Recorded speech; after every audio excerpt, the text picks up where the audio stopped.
This channel does not promote any violent, harmful, or illegal activities. All content provided by this channel is meant for an educational purpose only. Top quality और consistent performance के लिए सिर्फ silver pumps नाम याद रखना। কল্যাণীতে বাজি কারখানায় ভয়াবহ বিস্ফোরণ, মৃত্যু 4 জনের। সেই ছবি আপনাদের সামনে আমরা তুলে ধরছি। জল দিয়ে আগুন নেভানোর চেষ্টা চালাচ্ছেন স্থানীয় বাসিন্দারা। পুলিশ পৌঁছেছে খাদিকুল, চম্পাহাটি, বজবজ, বারাসাতের নীলগঞ্জ, ডায়মন্ড হারবারের পর এবার কল্যাণী। ফের বেআইনি বাজি কারখানায় বিস্ফোরণ, প্রাণ গেল 3 জনের বলে জানা যাচ্ছিল, যদিও শেষ পাওয়া খবর অনুযায়ী মোট 4 জনের প্রাণ গেছে বলে খবর এবং মৃতের সংখ্যা বাড়ার আশঙ্কা করা হচ্ছে। স্থানীয় বাসিন্দারা বলছেন তারা বারবার জানানোর চেষ্টা করেছে কিন্তু হুমকি জুটেছে। স্থানীয় কাউন্সিলর বলছেন তিনি কিছু জানতেনই না তার এলাকা, অথচ কিভাবে বেআইনি বাজি কারখানা গড়ে উঠলো, অবৈধ একটি বাজি কারখানা গড়ে উঠলো তার খবর তার কাছে ছিল না। সব মিলিয়ে চূড়ান্ত একটি গাফিলতি, চূড়ান্ত একটি খারাপ পরিস্থিতি, যেখানে 4 জনের প্রাণ গেল। যে মহিলা চিকিৎসাধীন ছিলেন হাসপাতালে তারও মৃত্যু হয়েছে বলে খবর পাওয়া যাচ্ছে এবং এই ঘটনায় মোট 4 জনের মৃত্যু হয়েছে।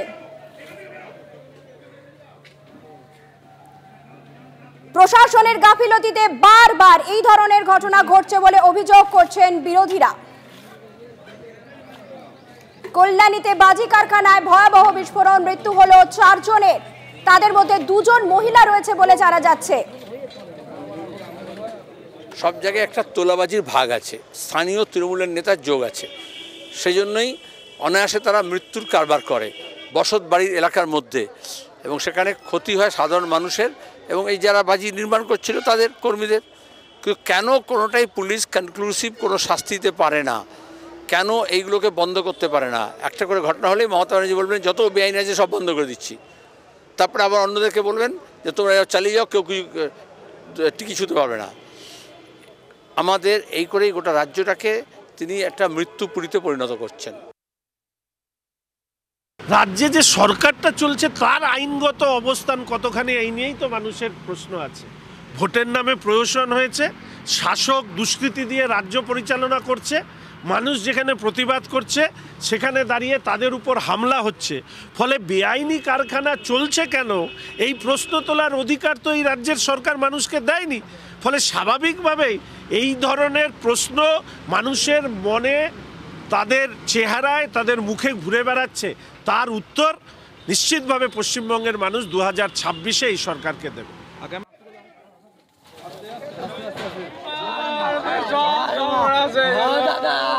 আমাকে বাঁচি আনলো, নিচে চলে গেল রে, আমাকে বাঁচি আনলো রে, আর নিচে চলে গেলি, আমার ছেলেটা কি করবে? কিভাবে হলো দাদা, ঘটনাটা কিভাবে হলো? আমরা দাদা কিছু জানি না। এটা কোন জায়গা? এই বিস্ফোরণের সময় প্রত্যক্ষদর্শীর বক্তব্য আমাদের কাছে এসেছে, আমরা শোনাবো তিনি কি বলেছেন। তো কাজ করছিলাম এইখান থেকে পাশের পাড়াতে, হঠাৎ দেখি ধোঁয়া বেরোচ্ছে, তা চিৎকার চেঁচামেচি করছে। ওখান থেকে তারপরে এলাম তাড়াহুড়ো করে দৌড়াদৌড়ি করতে করতে এসে দেখি যেখানে বিশাল আগুন জ্বলছে এবং ধোঁয়া বেরোচ্ছে। তখন যে যার মতো যেদিক দিয়ে পারছে সব জল নিয়ে, দমকলতে গাড়ি এখানে আসবে কখন তার বর্ষায় তার থাকার লাভ নেই। তো সবাই মিলে চেষ্টা করি যাতে আগুনটা নিবি, যাতে এখান থেকে যে কারখানার ভেতরে আছে তাদেরকে যাতে বের করে আনতে পারি। তো একজনকে বের করে নিয়ে এসে তাকে আমরা হাসপাতালে পাঠিয়ে দিয়েছি, ঠিক আছে। আর বাদ বাকি মানে আগুন যখন নিভাচ্ছি, মাঝে মাঝে আগুনের ফুলকি উঠছে যখন, তখন আগুন নিভাতে আমাদের অসুবিধা হয়ে যাচ্ছে। কজন? হ্যাঁ, 4 জন মতো এখানে বডি আমরা দেখেছি। এখানে বাজি তৈরি হচ্ছিল, নিশ্চয়ই বাজি নিশ্চয়ই ভেতরে তৈরি হচ্ছিল, নাহলে আর কোনো মানে বারুদ জাতীয় জিনিস ছিল, নাহলে তো আগুন ধরবে না। বাজি যেরকম ফাটলে চটপট চটপট করে আওয়াজ হয়, সেই আওয়াজটা কিন্তু পাওয়া যায়নি, তাহলে অনেক দূর দূর অবধি যেত। মানে বারুদ ছিল, হয়তো মজুদ বারুদ ছিল, সেইটা হয়তো ধরে গেছে, সেখান থেকে ইয়ে হয়ে গেছে, মানে স্প্রেড করে গেছে।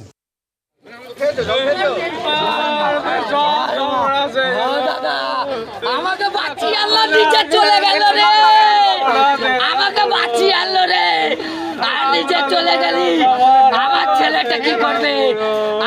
কিভাবে হলো দাদা, ঘটনাটা কিভাবে হলো? আমরা দাদা কিছু জানি না। এটা কোন জায়গা? এটা কোন জায়গা?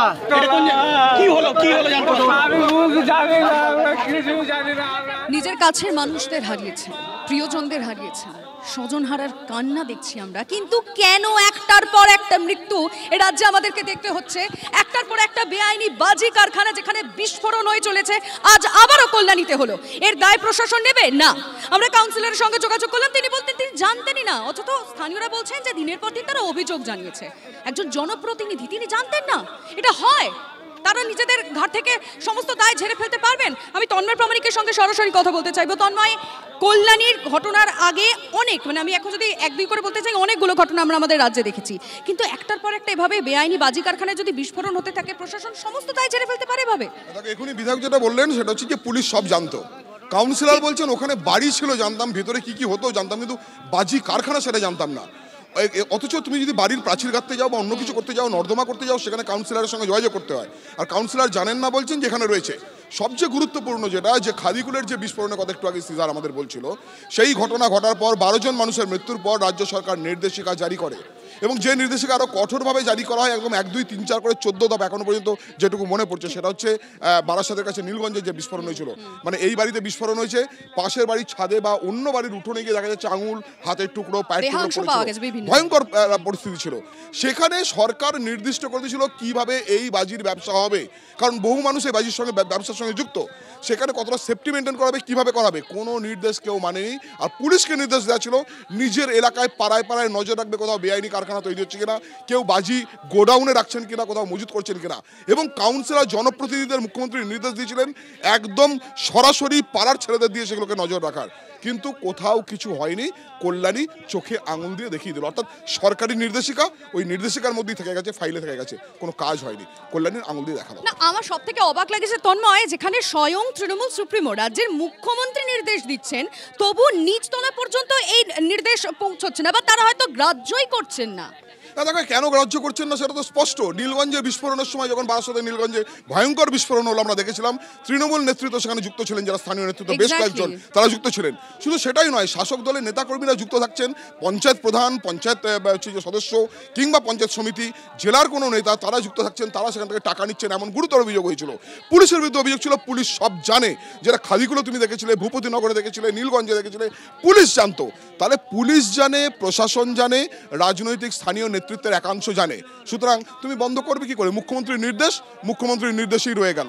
সব মিলিয়ে বলা চলে প্রশাসনের একাংশ, পুলিশের একাংশ এবং নেতৃত্বের একাংশ, অর্থাৎ রাজনৈতিক যোগ যদি থাকে সেখানে প্রশাসন কোথা থেকে ব্যবস্থা নেবে, যার পরিণতি আবার এই কল্যাণীর ঘটনা।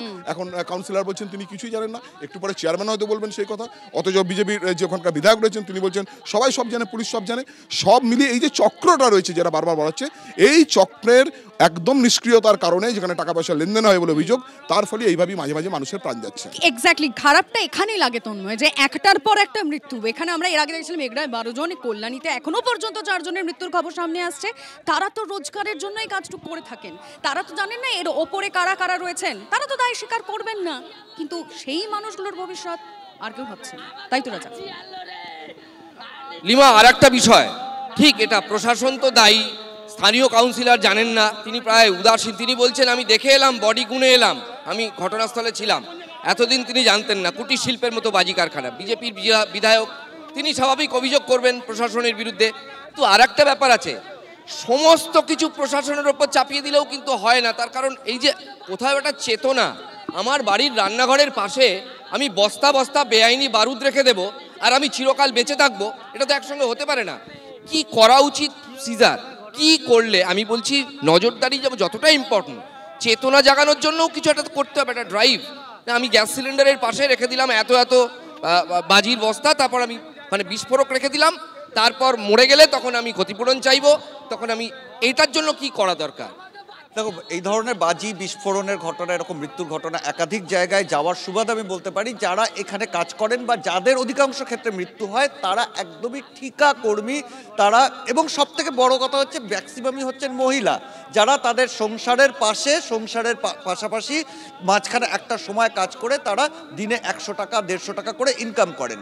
অর্থাৎ এই যে বেআইনি বাজি কারখানাগুলো কোথাও সমাজের একটা স্তরের মানুষের জীবিকা নির্বাহের ক্ষেত্রে অত্যন্ত গুরুত্বপূর্ণ। তাকেই এক্সপ্লয়েট করে যারা মালিক, তারা কারখানার মালিক যায়। একদমই, হ্যাঁ এটা। এবং সেই জায়গাতে দাঁড়িয়ে একটা বিষয় খুব স্পষ্ট, যে কথাটা বারবার বলা হচ্ছে একটা বাজি দিয়ে পলিসি। দক্ষিণ ভারতে বাজিটা শিল্প, সেখানকার লক্ষ লক্ষ মানুষের আয়ের সংস্থান করে বাজি, সারা ভারত জুড়ে সেই বাজি পৌঁছয়। শিবকাশি সেই জায়গা থেকে বিখ্যাত হয়েছে। প্যারালালি আমাদের রাজ্য সেই বাজি শিল্প রয়েছে, কিন্তু সেই স্বীকৃতিটা নেই প্রপার পরিকাঠামোর অভাবে, সরকারের দিক থেকে প্রপার ব্যবস্থাপনার অভাবে। অনেক ধন্যবাদ সিজার, অনেক ধন্যবাদ। তার মানে আসলে যদি সরকারের দিক থেকে সত্যিকারের ক্লাস্টার এবং সত্যিকারের আইনি বন্দোবস্ত থাকে, তাহলে লুকিয়ে চুরিয়ে ব্যবসাটা কমবে, দুর্ঘটনাও কমবে। এটাই সিজার বলতে চাইছিল এতক্ষণ। রাজা লিমা, তোমাদের সামনে এবং দর্শকদের সামনে যে ক্রোনোলজি তুলে ধরবো তা চক্ষু চড়কগাছ করে দেবার মতো। যদি আমরা বাজি কারখানায়, অবৈধ বাজি কারখানায় বিস্ফোরণের তথ্য তুলে ধরি, তাহলে দেখা যায় 2023 সালে সর্বাধিক অবৈধ বাজি কারখানায় বিস্ফোরণের ঘটনা ঘটেছে। ক্রোনোলজিটা আপনাদের একবার দেখায়। নৈহাটি 3/1/2020 বাজি কারখানায় বিস্ফোরণের ঘটনায় 6 জনের মৃত্যু হয়েছিল। এরপর আসি খাদিকুল প্রসঙ্গে, তা হলো 16/5/2023 সাল বাজি কারখানায় বিস্ফোরণে 12 জনের মৃত্যু হয়েছিল। বজবজ 22/5/2023 বাজি কারখানায় বিস্ফোরণে 3 জনের মৃত্যুর খবর পাওয়া যায়। ইংরেজ বাজার 23/5/2023 মজুদ বাজিতে বিস্ফোরণ ঘটে, তাতে 2 জনের মৃত্যু হয়। নীলগঞ্জ বারাসাত 26/8/2023 বাজি কারখানায় বিস্ফোরণে মৃত্যু হয় 9 জনের। যে কথা আপনাদের সামনে বলছিলাম যে 23 সালে সর্বাধিক ঘটনা ঘটেছে। এরপর চম্পাহাটি 28/12/2024 সালে বাজি কারখানায় বিস্ফোরণে 1 জনের মৃত্যু হয় এবং কল্যাণীতে আজ যে ঘটনা ঘটল বিস্ফোরণে এখনো পর্যন্ত 4 জনের মৃত্যুর খবর পাওয়া যাচ্ছে।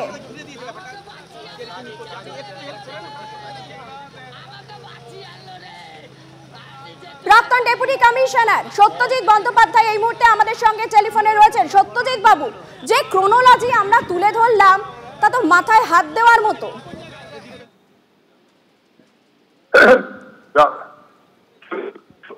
শুনতে পাচ্ছেন? হ্যালো, হ্যাঁ শোনা যাচ্ছে সত্যজিৎ বাবু, বলুন।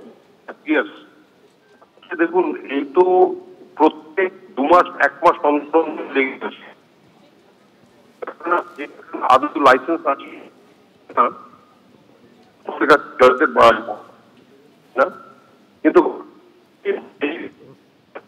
সত্যজিৎ বাবু, আপনার যদি স্থান একটু পরিবর্তন করা সম্ভব হয়।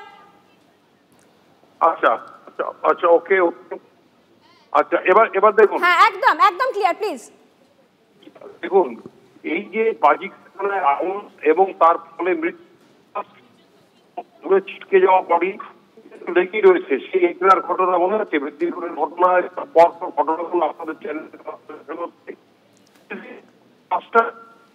জনগণের জায়গা থেকে দূরে দূরে জায়গায় স্থাপন করা ব্যবসা হয়, না হলে ইলিগাল বাজি ব্যবসা বন্ধ করে দেওয়া উচিত এবং একটা ডিস্ট্রিক্টে যে কোনো একটা অ্যাডিশনাল এসপি নেতৃত্বে। সত্যজিৎ বাবু, আপনার বক্তব্য অত্যন্ত অস্পষ্ট। আমরা পরবর্তীতে আপনার সঙ্গে আবারও যোগাযোগের চেষ্টা করব। অসংখ্য ধন্যবাদ আপনার গুরুত্বপূর্ণ মতামতের জন্য।